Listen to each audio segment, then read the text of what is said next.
YG와 JYP의 책걸상.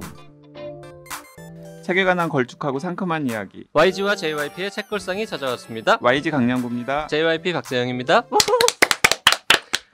자, 댓글 소개 빨리빨리 합시다. 오늘 또 게스트 있는 날이니까요. 네.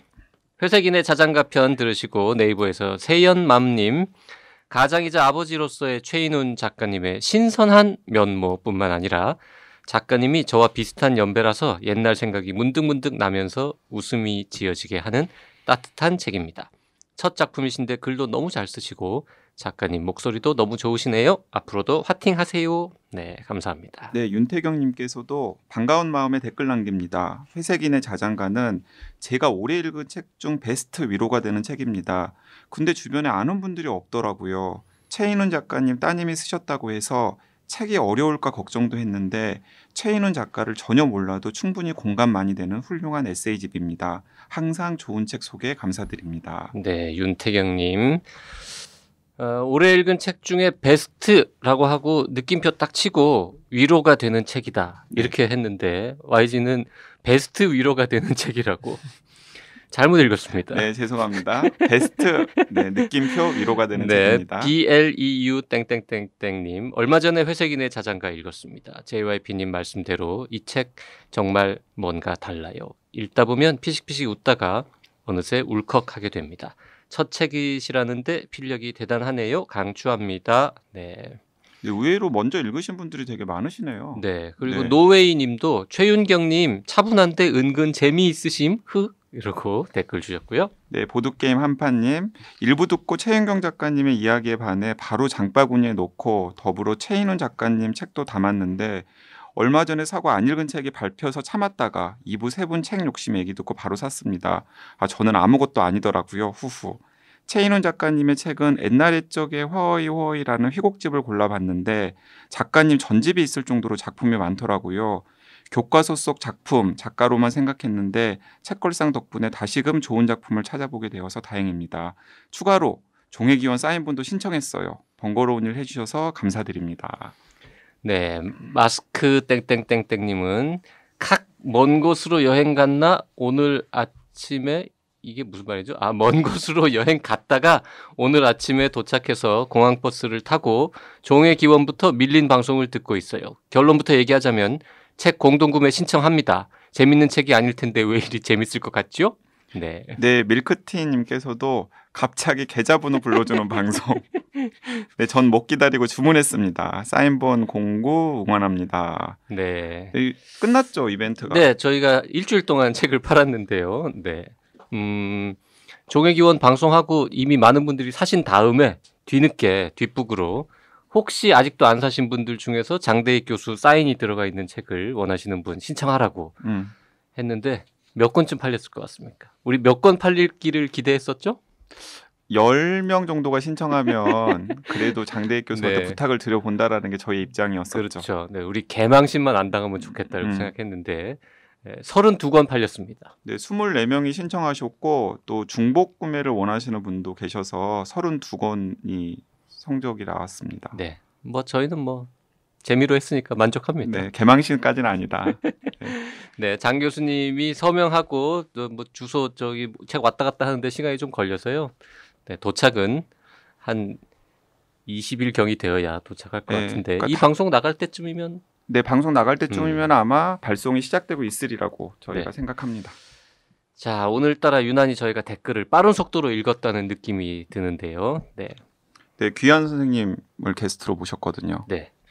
일단 현직으로 소개를 해드리겠습니다. 서울대학교 일본연구소의 남기정 교수님을 모셨습니다. 어서 오십시오. 네, 안녕하세요. 남기정입니다. 네, 반갑습니다. 감사합니다. 네. 자, 남기정 교수님, 난감한 이웃 일본을 이해하는 6가지 시선이라는 책의 저자들 중에서 대장님? 좌장격? 네. 뭐 대표 저자라고 표시되어 있지는 않습니다만 그냥 왠지 그 6분들 중에서 제일 연장자이신 것 같은 느낌적인 느낌이 있습니다. 예, 나이만 많습니다. 그 난감한 이웃 일본을 이해하는 6가지 시선은 작년 가을에 나온 책이에요. 네, 2018년 가을에. 네, 그런데 약간 다른 일이 있어가지고 YG가 이 책을 약간 늦게 접했어요. 음흠. 그런데 책을 읽어보니까 일본에 대해서 관심이 없거나 혹은 잘 모르는 시민들이 일본 입문용으로 읽기에 너무나 좋은 책이라는 생각이 드는 거예요. 음흠. 한편으로는 그리고 또 한편으로는 이 JYP처럼 일본 좀 안다 음흠. 생각하는 사람도 찬찬히 읽어보면 내가 이 부분은 정말 잘 몰랐네 음흠. 하는 또 중요한 정보를 건질 수도 있겠다라는 생각이 들어서 급히 JYP에게 읽히게 한 다음에 네. 둘이 의기투합해서 이 책의 공동 저자이신 6분 선생님 중에서 시간 아무나 되시는 한 한 분 분이라도 막내 교수님이라도 한 분 네. 오셨으면 했는데 제일 높으신 분이 오셔가지고 영광입니다. 네, 저야말로 영광입니다. 그 감사합니다. 일단 네. 그 서울대학교에는 그 일본 학과라거나 뭐 일어일문학과 이런 네. 게 없는 걸로 없죠. 유명하지 네. 않습니까? 네. 근데 네, 일본 연구소는 뭡니까?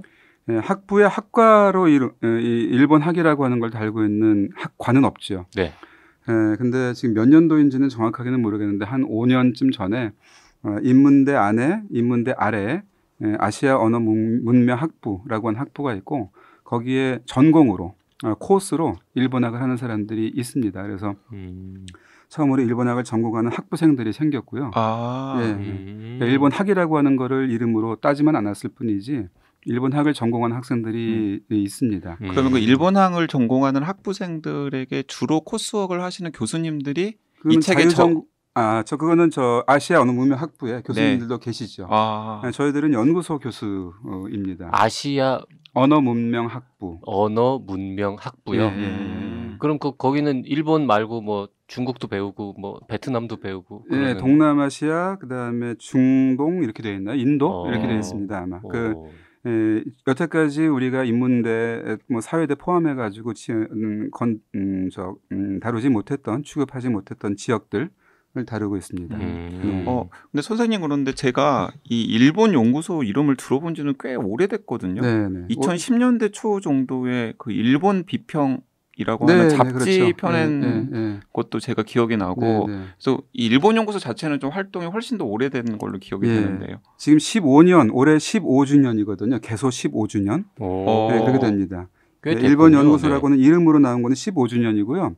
사실은 그 이전에도 일본 정보센터, 뭐 일본 이 자료, 뭐 무슨 여러 가지 이름으로 일본 관련 연구하는 사람들이 모여있던 곳은 있었습니다. 20몇 년 됩니다. 그러니까 서울대 학부생을 상대로 한 코스웍 과정은 없었지만 일본에 관심을 두고 연구하는 선생님들이 교류하는 곳으로서의 그 센터나 연구소는 있었던 거군요. 그렇죠. 그러니까 15년보다는 좀 전인데 몇 년쯤 될까요? 2000년대 초반에 서울대학교하고 도쿄대학교하고 MOU를 맺습니다. 근데 그때 MOU를 맺으면서 그때 이제 한참 이제 한일 관계가 좋아질 때쯤이었거든요. 네.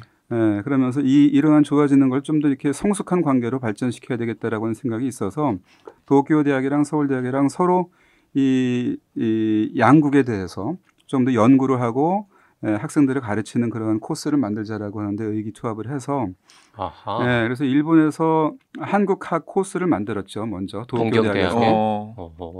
거기도 마찬가지로 한국학과라고는 돼 있지 않습니다. 그렇지만은 한국학을 하는 전공이 만들어졌죠. 네. 근데 그와 동시에 서울대학에서도 만들려고 했는데 아직은 당시의 분위기로서는 서울대학교 안에 일본학을 이름을 건 그런 교육 코스를 만드는 건 좀 아직 어렵다라고 하는 그런 분위기가 있었어요. 그거 약간의 반일 감정과 좀 연관이 되어 있는 건가요? 자존심 같은 거였죠. 네. 그래서 그 대신에 이제 그러면은 연구소를 먼저 만들자 그래가지고 연구소를 우리는 먼저 만들었고 일본에서는 코스가 생겼고요. 그렇게 지내다가 우리가 이제 거꾸로 이제 뒤늦게 코스를 만들었고 일본도 비슷한 시기에 연구소를 만들었습니다. 그래서 일본에도 코스가 있고 연구소가 있고요. 한국학을 하는 연구소가 있고 우리도 그렇게 돼 있죠. 그래서 도쿄 대학이랑 서울대학이랑 이렇게 좀 MOU를 맞아가지고 서로에 대해서 조금 더 알아가자라고 하는 그런 프로그램이 만들어져서 그게 배경이 됐던 겁니다. 지금 6분이 이 책을 함께 쓰셨는데 네, 다 서울대학교 일본 연구소가 소속인데 네. 그 연구소 소속 교수가 이렇게 6분인가요? 네, 연구소에 전임 교수가 6명이 있는 겁니다. 전임 네. 네, 교수가. 근데 이거는 또 다른 얘기가 좀 필요한데요. 또 다른 그 설명이 필요한데 서울대학교 일본 연구소라고 하는 데가 이제 그 15년 전에 개소를 하고 난 다음에 HK 프로젝트라고 하는 거를 그 한국연구재단의 프로젝트로 만들어져 있는 게 있는데 그걸 이제 수주를 했습니다. 근데 그 HK 사업이라고 하는 것은 그 Humanities Korea라고 하는 거의 약자인데 인문 한국이라고 예, 우리가 예. 얘기하는 BK 프로젝트 다음에 한 BK랑은 거죠? 조금 다르죠. 네. BK하고 그 BK 다음에 나온 거긴 한데 BK하고 조금 다른 거는 BK는 이제 학생에게 직접 이제 이 재원이 가는 그런 구조로 되어 있는 것에 비해서 이 연구소를 이 발전시켜서 세계적으로 한국의 기원을 둔 한국가 중심이 되는 그러한 어떤 그 학문을 발신을 하자라고 하는 것이 이 생각의 기본에 있어요. 그러니까 네. 근데 이제 그 좀 간단하게 말씀드리자면은 저출산 고령화라고 하는 이 상황 속에서 대학이 사회의 이 지식 생산소로서 제대로 기능하기 위해서는 이제 교육만 가지고는 이 기능을 할 수 없다. 특히 이제 연구자가 재생산되는 후속 학문 세대가 발전하기 위해서는 학생들을 가르치는 것만으로는 이제 한계가 다가왔다라고 하는 그런 인식도 있었습니다. 때마침 또 여러 이 박사들이 많이 양산이 되어 있는 상황인데 그분들이 이제 학과가 없어지면 갈 데도 없지 않습니까? 그렇죠. 근데 기본적인 학문들은 이게 유지가 되어야 되고 발전이 돼야 되기 때문에 그걸 할 수 있는 모태가 이제 연구소다라고 하는 그런 생각도 있었던 거죠. 그리고 우리나라는 아직도 연구소라고 하는 거에 대한 개념이 대학에서 연구소라고 하는 것이 있을 수 있다라고 하는 거에 대한 개념이 이렇게 일반 국민들에게 자리 잡지는 못했는데요. 이 대학이라고 하는 거를 이제 그 기원을 따져보면은 약간 미국식과 유럽식이 약간 다르거든요. 근데 미국은 학과 중심입니다. 디파트먼트 중심으로 돼 있어요. 그래서 미국은 어느 쪽이냐면 약간 교육의 중심이 가 있죠. 그래서 굉장히 충실한 그러한 프로그램이 학생들을 위해서 만들어진 그러한 대학이 미국식 대학입니다. 근데 유럽식은 연구 중심이거든요. 연구자가 연구를 하는데 그거를 배우겠다 그래가지고 문화생들이 들어오는 게 이 미국식 유럽식 대학이라고 할 수 있습니다. 그래서 유럽은 좀 인스티튜트가 발전돼 있죠. 근데 일본이 그 학문의 발전 단계 초기에 유럽식을 받아와가지고 일본 안에도 대학의 연구소들이 좋은 연구소들이 많이 있습니다. 네, 그래서 이 인문학 관련 쪽에서도 인문사회학 관련 쪽에서도 예컨대 동대에도 이 동양문화연구소라든지 사회과학연구소 같은 인문사회 계열에 굉장히 충실한 연구소들이 있고요. 교토대학에도 인문과학연구소라든지 이런 것들이 있어서 패컬티만 해도 최소 30명에서 한 50명 정도까지 되는 그런 패컬티를 전임 교수들 갖고 있는 그러한 연구소들이 있죠. 그러니까 연구만 전담하는 교수들이 그 정도로 연구를 많다라는 중심으로. 거예요. 연구를 중심으로. 그래서 이제 때에 따라서 필요할 경우에는 교육도 하지만 교육과 연구를 둘 중에 하나로 한다고 한다면은 그 연구소 교수들은 연구를 조금 더 중심으로 놓고 학문 활동을 하는 사람들이죠. 근데 그렇게 있어서 이제 그러한 것들을 보면서 우리도 좀 장기적으로는 그런 연구소가 중심이 되는 그러한 대학 시스템이 필요하다라고 하는 생각이 있어서 그거를 시작한 게 10여 년 전입니다. 근데 그거를 받아오면서 시작했던 건데 연구소가 이제 중심이 돼가지고 거기가 새로운 어떤 지식의 생산의 기반이 되기 위해서는 연구가 축적이 돼야 될 텐데요. 한국에서는 연구소라고 하는 게 프로젝트 중심으로 돼 있었기 때문에 프로젝트를 따오면은 박사들 한 대여섯 명 모여가지고 연구를 하고 프로젝트 끝나면 흩어지고 그러니까 축적이 안 되고 그게 중심적인 그런 역할을 못했던 게 사실이거든요. 그러니까 이제 거기에 전임으로 그러니까 붙박이 교수라고 거기에 전임으로 있는 그러한 교수가 필요하다라고 하는 게 이 기본 컨셉트입니다. 그래서 전임 교수를 연구소에 두는 그런 제도가 생겼고 저희 연구소가 그래서 한 명씩 이제 이 사람들을 모은 거죠. 그런데 일본에 관한 한 좀 현대 중심의 종합적인 연구소를 만든다라고 하는 게 애초에 컨셉이기 때문에 어떤 이 융합 학문이 가능한 그런 구조를 만들겠다라고 하는 거였고 저 같은 사람은 일본의 정치 외교, 한일 관계 이런 것을 담당하고 그다음에 여러 가지 사상사라든지 뭐 역사, 그다음에 문화 저희도 질문할 기회를 좀 주시면 죄송합니다. 제가 일본 연구소 얘기는 너무 길게 그 얘기했습니다. 6분이 다 연구소 소속인데 연구소에 교수가 이렇게 6분이 계시냐라는 질문에 지금 네네. 그렇죠. 그러니까 하여튼 전임 교수만 6분이고 예. 비전임 교수들은 또 더 계시고 그런가 예, 그렇죠. 봐요. 예, 그 연구 교수라고 하는 사람들이 2명씩, 3명씩 네네. 이렇게 있었습니다. 네. 근데 어쨌든 제가 이제 드리고자 했던 얘기는 네. 그 6분이 다 뭐 학부 전공 혹은 석사 박사 전공이 다 다르세요. 뭐 네네, 그렇죠. 문학하신 분도 있고 네. 정치학하신 분, 뭐 사학하신 분들이 있고 그래서 당연히 현재 갖고 있는 관심을 갖고 있는 네네. 연구 분야도 다르고 네네. 그래서 그 6분이 각자 제일 자신 있는 아이템을 하나씩 잡아가지고 네. 일본에 대한 얘기를 한 편씩 쓰고 그걸 네. 묶어서 이제 책이 됐단 말이죠. 네, 그런 네. 거죠. 네, 그렇죠. 이거 이렇게 해서 책을 만들자는 아이디어를 교수님이 처음 내신 겁니까? 아닙니다. 이거 여기에도 또 히스토리가 있습니다. 이번에는 짧게 이 책의 그 기획은 그 위즈덤 하우스라고 하는 출판사, 이 책을 나온 출판사예요. 출판사의 이지은 과장님이 이 아이디어를 주신 겁니다. 편집자님께서 네, 먼저 네. 제안을 하신 거예요? 네, 저한테 이제 메일이 왔어요. 그래서 메일을 읽고 저도 굉장히 기뻤죠. 어허. 네, 저희들이 연구소에서 하고 있는 거를 이렇게 사회에서도 관심을 보고 있구나라고 하는 걸 알게 돼서 저로서도 굉장히 기뻤던 순간이었습니다. 그 메일을 받은 상황이요. 그 전에 그럼 대중소 작업을 해보신 적은 없으신 대중소 거죠? 작업을 연구소 수준에서 이렇게 본격적으로 하지는 않습니다. 근데 연구소에서 하는 여러 가지 행사들, 특히 이제 강연 같은 것들을 정리해가지고 그거를 조금만 이제 손바닥에서 이렇게 볼 수 있는 그런 신서 형식으로 리딩 저펜이라고 하는 시리즈를 내긴 했지만 그거를 이렇게 본격적으로 우리가 기획을 해가지고 우리 연구소 안에서 이런 걸 만든 건 처음이었죠. 근데 그 기원은 사실은 청소년 강좌에 있었습니다. 저희 서울대학에 청소년 강좌라고 하는 게 있어서 중고등학생들이 이제 대학의 교육이라고 하는 거를 좀 맛보기로 할 수 있는 그런 강좌를 방학 때마다 했었거든요. 여름 방학, 겨울 방학. 근데 우리 연구소가 뭐 어떻게 기여를 할 수 있는가라고 하는 거를 고민을 하다가 학생들에게 이 일본과 관련한 그러한 전공 지식을 좀 맛보기로 보여줄 수 있는 게 있으면 좋겠다 해가지고 저희들이 그걸 만들었었어요. 그래서 그 강좌 이름이 난감한 일본을 이해하는 6가지 강좌 뭐 이렇게 돼 있었던 겁니다. 제목은 그러면 연구소에서 이미 사실상 만들어 놓은 거였군요. 예, 그렇죠. 근데 있었는데 그거를 이제 이렇게 엮은 거는 이지은 선생님의 이 아이디어였던 것입니다. 그 편집자가 그 강좌를 어디선가 보고 이 강좌를 책으로 만들면 좋겠구나라는 생각을 하신 거군요. 네, 그거를 책으로 만드는 거에 대해서는 저희들은 아직은 생각을 거기까지는 미치지 못했는데 그 뜻밖에도 책을 만드는 과정이 굉장히 다사다난했다면서요? 네, 그렇습니다. 사실은 저희들이 그 강좌를 한 번씩 했던 상황이기 때문에 그 아이디어를 저희들이 이제 받고 난 다음에는 좀 금방 할 수 있을 거라고 생각했어요. 네. 다 여태까지 했던 거니까 강의했던 거를 뭐 글로 엮어가지고 이렇게 하면 되겠다 했는데 책을 내기 전에 항상 그렇게 쉽게들 생각을 하시죠. 그렇죠. 별로 어렵지 않을 거라고 생각했는데 의외로 굉장히 어려웠던 작업이었습니다. 네. 그 한 꼭지 한 분이 쓰신 글의 분량이 뭐 책으로 한 30-40페이지 수준이니까 네.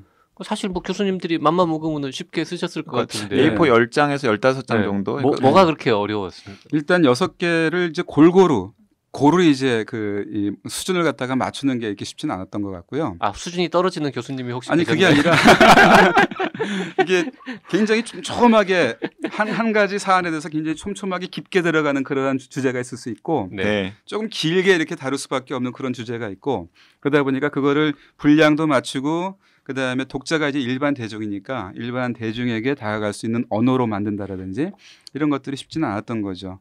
그리고 처음에는 사실은 이게 5가지 강좌였기 때문에 5가지로 시작했었습니다. 근데 마지막으로 저희 연구소에 합류한 정지희 선생님한테 급거 좀 이렇게 부탁을 드렸죠. 그래서 그 미디어 관련된. 네, 그렇습니다. 그래서 그게 들어가야지 이게 딱 맞는 느낌이 들어가지고 부탁을 드렸는데 굉장히 시간이 짧았는데도 굉장히 순발력 있게 잘 정리해가지고 굉장히 좋은 글을 갖다가 저희들한테 주셨죠.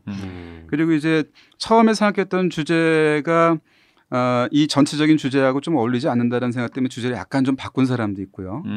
그런데 서동주 선생님께서는 조금 주제를 갖다 여기 맞는 걸로 해가지고 일반적으로 이해하면서도 일본의 지금의 특징 같은 거를 드러낼 수 있는 그런 그 문학의 그런 주제로 좀 이렇게 삼아달라 그래서 특별히 부탁을 해가지고 좀 바꿨고요. 다들 조금씩 이 원래 가지고 있던 것보다는 조금씩 달라지는 그런 음. 과정을 겪었습니다. 그 책 얘기를 잠깐 좀 목차를 보면서 좀 네네. 드리고 싶은데 그 대중문화편, 사상편, 미디어편, 역사편, 정치편, 문학편 이렇게 6개로 근데 나눠져 그렇게 이야기하면은 이제 애청자분들이 약간 딱딱하게 보실 것 같아서 그 구체적인 제목을 좀 그 말씀을 제목은 드려보면 YG가 읽어주시죠. 네, 대중문화편은 오타쿠로 들여다보는 일본의 마음. 그래서 오타쿠라는 키워드를 중심으로 해서 일본에 대해서 소개를 하는 글이고 사상편은 반일과 혐한의 뿌리를 해결할 실마리. 그러니까 반일과 혐한이라는 키워드로 일본의 사상을 살펴보고 있는 책이고요. 이 미디어 편도 굉장히 제목이 흥미로워요. 보수화하는 일본 사회와 이에 대항하는 시민들. 네. 그리고 역사편은 복잡한 일본을 이해하기 위한 최소한의 역사. 저 약간 감탄하면서 읽었어요. 역사편. 그리고 정치편도 이 정치편을 남기정 선생님께서 집필하셨는데 우경화되는 일본과 헌법의 상관관계. 그러니까 간단하게 설명을 드리면 평화 헌법으로 본 일본 현대사로 요약을 해서 보시면 될 것 같고요. 그리고 문학편은 그 가와바타 야스나리 이제 설국의 저자죠. 노벨상을 받은 가와바타 야스나리로 본 일본의 미화 전쟁. 네. 자, 상당히 흥미로운 제목들이 많이 있습니다. 이 6편 중에서 한 편만 재미있게 읽을 수 있는 독자라도 이 책을 사도 될 것 같아요. 맞아요. 네. 하나하나가 짧아서 이거 사실 책 6권을 압축해 놓은 뭐 이런 6권 읽은 느낌으로 볼 수 있습니다. 맞습니다. 예. YG가 저한테 두꺼운 책 읽으라 그러면 제가 되게 싫어하거든요. 예. 근데 이거는 그렇게 두껍지도 않은데 한 300쪽 조금 넘는 책인데 300쪽 안 되는구나. 300쪽이 채 안 되는 책인데 다 읽으면 아주 뿌듯합니다. 책을 한 6권 읽은 것 같은 맞아요. 느낌이 들어요. 그리고 제가 약간 걱정을 했었던 게 아까 모두에도 이야기했지만은 저는 사실 일본에 대해서 좀 공부를 해보고 싶은 욕심은 있지만은 기회가 닿지 않아가지고 굉장히 얕은 수준인데 이 JYP는 일본을 자주 가기도 하고 일본에 굉장히 관심이 많거든요. 그래서 책을 권하면서도 야, 뭐 내가 다 아는 얘기야 이렇게 할까 봐서 조금 걱정을 했었는데 의외로 굉장히 재밌게 읽었고 또 모르는 대목도 많았다면서요. 솔직히 이제 저는 일본 관련 책을 많이 본 편이고 뭐 일본에 친구도 있고 뭐 일본에 사는 또 지인들도 있고 해가지고 많이 듣기도 했는데요. 6편 중에서 제가 진짜 요건 진짜 나도 몰랐던 내용인데 이번에 잘 정리했다라고 하는 게 2개 있었습니다. 4개는 솔직히 조금은 아는 내용들이 섞여 있었는데 그 2개가 하나가 지금 남 교수님 쓰신 정치편. 도대체 이 보통 국가로 그러니까 아베는 왜 이렇게 자꾸 헌법을 바꾸자고 하는 것이며 하여튼 그게 그 맥락을 잘 몰랐는데 그러니까 이제 뉴스에서 항상 무슨 보통 국가 평화 헌법 이런 이야기가 나오는데 사실 일반 시민들 같은 경우에는 잘 모르거든요. 그 맥락이라는 게. 이 부분 아주 재밌게 잘 읽었고요. 그 다음에 이 미디어 편, 요 재밌었습니다.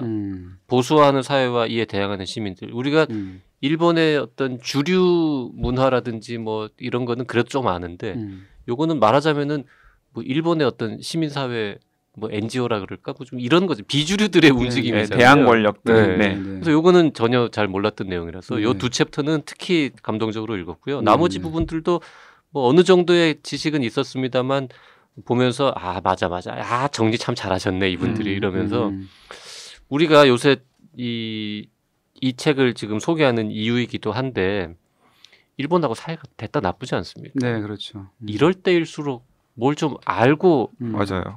욕을 하든지 뭐 싸움을 하든지 해야 될 것 같아서 일본에 대해서 굉장히 많이 하는 뭐 상위 0.1%쯤 되는 한국인이실 것 같은데 요즘 이 시국에 대해서는 어떻게 보고 계세요? 글쎄요. 그러니까 일본에 대해서 조금 그 입체적으로 볼 필요가 있겠다. 그래야지만 우리가 일본에 대해서 비판을 하더라도 그것이 어떤 통로가 생겨서 일본에게 전달이 되고 일본의 변화를 추정할 수 있는 그런 비판이 되지 않을까 하는 생각이 들거든요. 제가 이제 난감함이라고 하는 걸로 이제 표현을 했는데 우리가 일본을 보는 게 굉장히 어렵습니다. 한국 사람이 일본을 본다는 것 자체가요. 제가 이제 지금 뭐 이제 그 과찬을 해주셨는데 일본에서 좀 알고 있는 이제 일본 전문가라고 제가 이제 행사를 하면서 한국에서 일본 얘기를 하게 되면은 굉장히 어려움을 많이 겪거든요. 특히 이제 지역 연구자가 한국에서 많이 어려운데 일본 연구자는 특히 어렵습니다.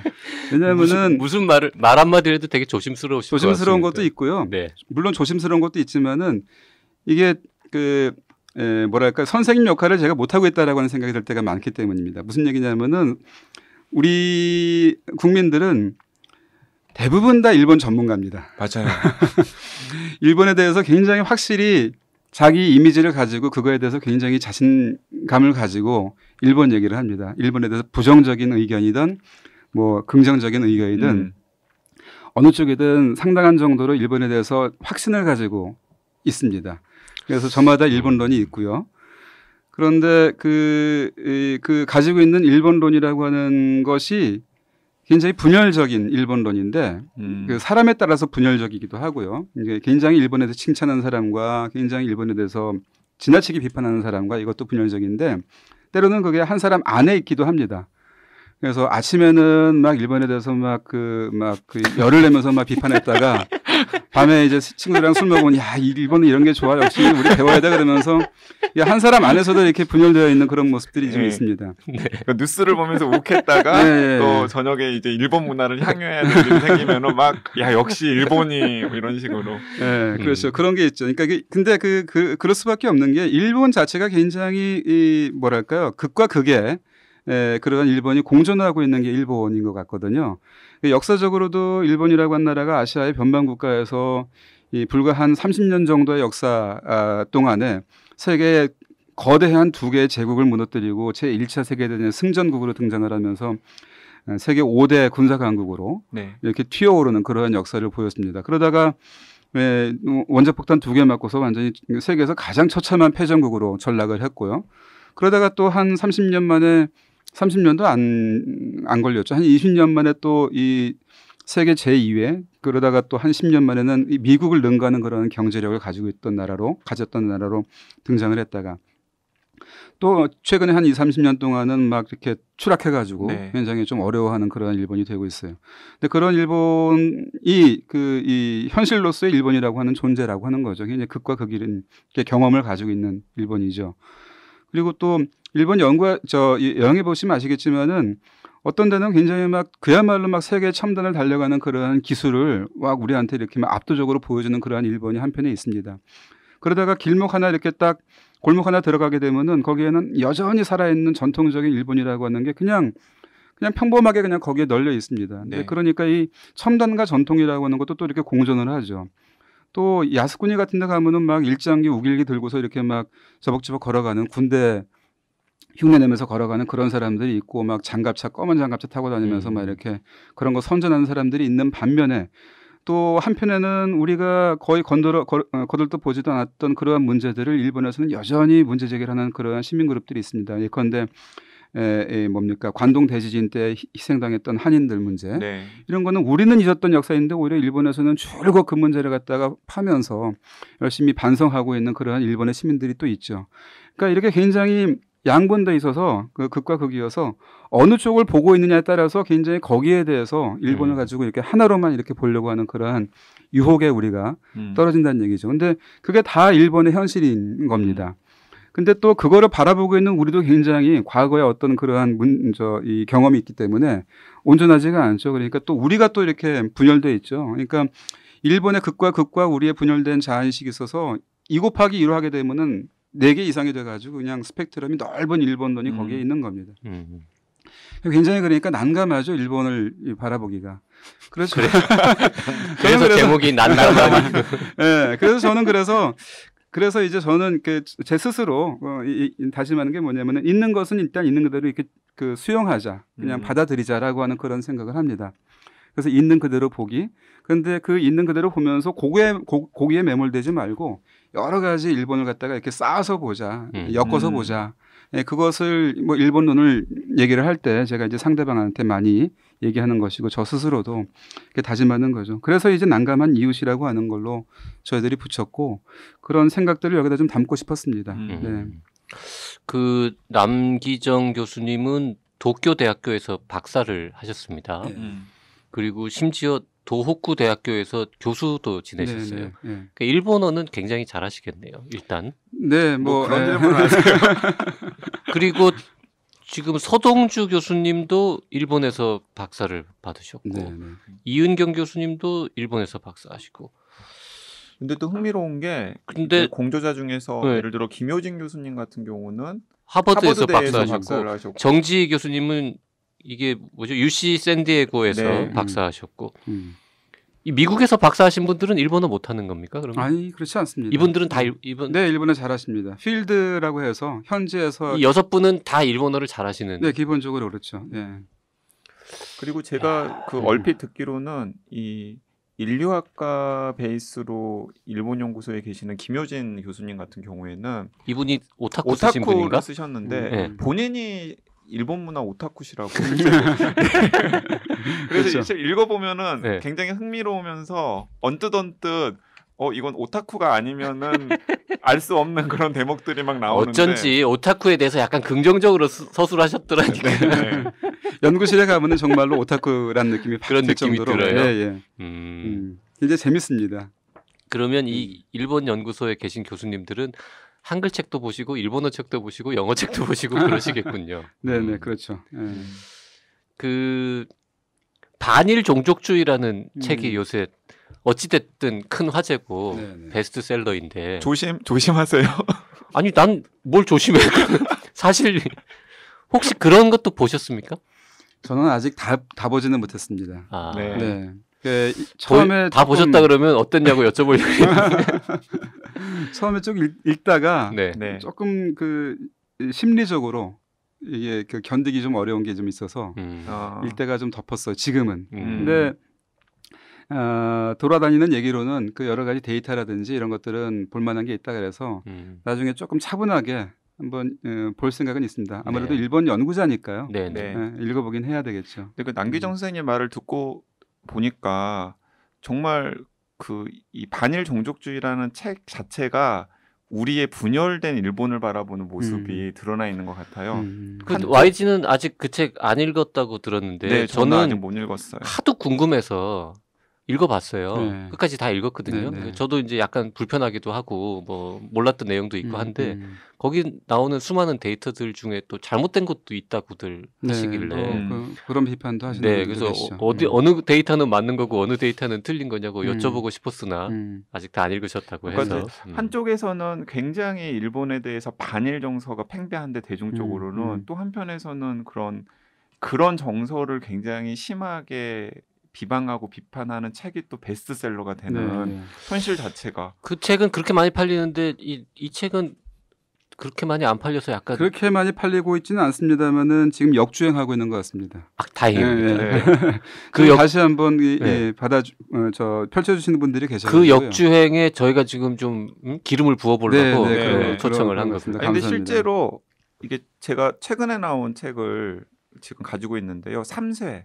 내가 가진 건 2세든데. 예, 그러니까 방금 말씀하신 것처럼 작년 가을에 나온 다음에 네. 소리 소문 없이 이렇게 입소문을 타고서 조금씩 팔리고 네. 있고 네. 최근 국면에서 그러신 분들이 있는 것 같아요. 그러니까 일본을 욕할 때 욕하더라도 우리가 일본에 대해서 좀 내가 너무 모르는 것 같기 때문에 좀 알아보자라는 차원에서 이 책을 드시는 독자들이 분명히 있는 것 같습니다. 네, 네. 자, 남기정 교수님과 함께 지금 그 일본 연구소에 대한 얘기 좀 하고 뭐 책의 목차 정도 읽었는데 벌써 시간이 다 지나가지고요. 아이고. 네. 책에 나오는 좀 자세한 이야기 네. 또 남 교수님에 관한 남 교수님께 여쭙고 싶은 또 다른 질문들은 다음 시간에 이어가도록 하겠습니다. 예, 감사합니다. 네, 감사합니다. 네.